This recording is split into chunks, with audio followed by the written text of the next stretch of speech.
ألا بذكر الله تطمئن القلوب. شاہ عبدالعزیز محدث دہلوی رحمۃ اللہ علیہ نے فتویٰ دیا اور ہندوستان کا مسلمان غیر مسلموں کے شارع مل کر آزادی کی جنگ لڑ رہا تھا، اس وقت جو ہے یہ زعفرانی تاریخ نگار لوگ جن کو آج RSS کہا جاتا ہے، یہ لوگ جو ہیں یہ لوگ انگریزوں کی غلامی میں لگے ہوئے تھے۔ آج ان کو وہ شاملی کا تاریخی میدان اور تاریخی قلعہ نظر نہیں آتا جہاں 200 علماء نے شہادت کا جام نوش کیا۔ ان کو حافظ امین شہید رحمۃ اللہ علیہ یاد نہیں آتے جنہوں نے یہ کہا تھا کہ میں قلعے کا دروازہ کھول دوں گا لیکن میں نہیں رہوں گا۔ مولانا قاسم نانوتوی، مولانا رشید احمد گنگوہی اور دیگر 200 علماء کرام اس جنگ میں شہید تھے اور باقی دوسرے حضرات بھی تھے۔ جب حافظ امین شہید رحمۃ اللہ علیہ نے اللہ اکبر کا نعرہ لگا کر اس قلعے کا دروازہ ایسے اکھاڑا دونوں ہاتھوں سے پکڑ کر، تو دروازہ اکھڑ کر جو ہے باہر آ گیا۔ بہت بڑا قلعے کا دروازہ بہت بڑا ہوتا ہے جس میں کئی ٹن وزن ہوتا ہے۔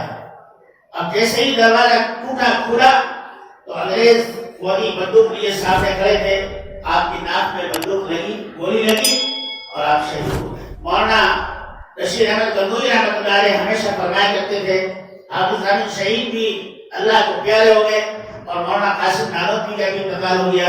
اگر یہ لوگ زندہ رہتے تو میں ایک مرتبہ اور انگریزوں سے جنگ لڑتا تاکہ میں انگریزوں کو ہندوستان سے بھگا سکتا۔ بہرحال ان لوگوں کو حافظ امین شہید یاد نہیں آتے ہیں جنہوں نے حافظ امین شہید رحمۃ اللہ علیہ کے وجود کو اپنی گولیوں سے چھلنی کر دیا تھا۔ باغی دارالعلوم مولانا قاسم نانوتوی رحمۃ اللہ علیہ وہ انگریزوں کی فوج کے روبرو انہوں نے جنگ لڑی۔ آزادی کی تاریخ میں حضرت مولانا سید احمد شہید اور حضرت مولانا اسماعیل شہید رحمۃ اللہ علیہ کا آج کہیں تذکرہ نہیں ملتا ہے۔ آپ دیکھتے ہیں ایسے کر مولانا آزاد کو یاد کیا جاتا ہے اور کسی کو نہیں۔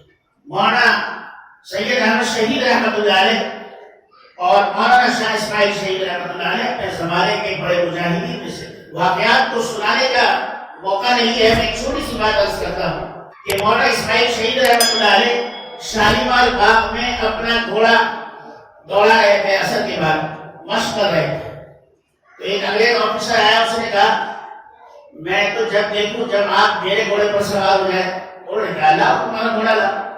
گھوڑا بڑا ہٹی تھا، جیسے ہی آپ نے گھوڑے کی لگام ہاتھ میں لی، اگلتے لگا، آپ نے اس کی آنکھوں پر ایسے ہاتھ مارا، آنکھ بند ہوئی، فوراً سوار ہو گئے اور دوڑایا اس کو، یہاں تک کہ جو ہے جب دوڑاتے ایک مقام پر جو ہے درخت آیا، اس کی شاخیں آئی، تو آپ نے اپنے دونوں پیروں سے گھوڑے کے پیٹ کو دبا لیا اور خود جو ہے اس کی شاخ پر ایسے لٹک گئے اور گھوڑا آپ کے ساتھ اوپر لٹک گیا۔ کیا طاقتور ترین انسان تھے۔ انگریز نے کہا چھوڑو میرے گھوڑے کو ورنہ یہ مر جائے گا، تو آپ نے گھوڑے کو چھوڑ دیا، گھوڑا کئی وقت کافی دیر تک بے ہوش پڑا رہا۔ ایسے مرد مجاہد تھے ہندوستان کے علماء کرام جنہوں نے جنگ لڑی، اور یہ زعفرانی لوگ جن کو RSS کہا جاتا ہے، یہ انگریزوں کی ناک کے نیچے بیٹھ کر ان کی غلامی اور ان کی چاپلوسی کیا کرتے ہیں۔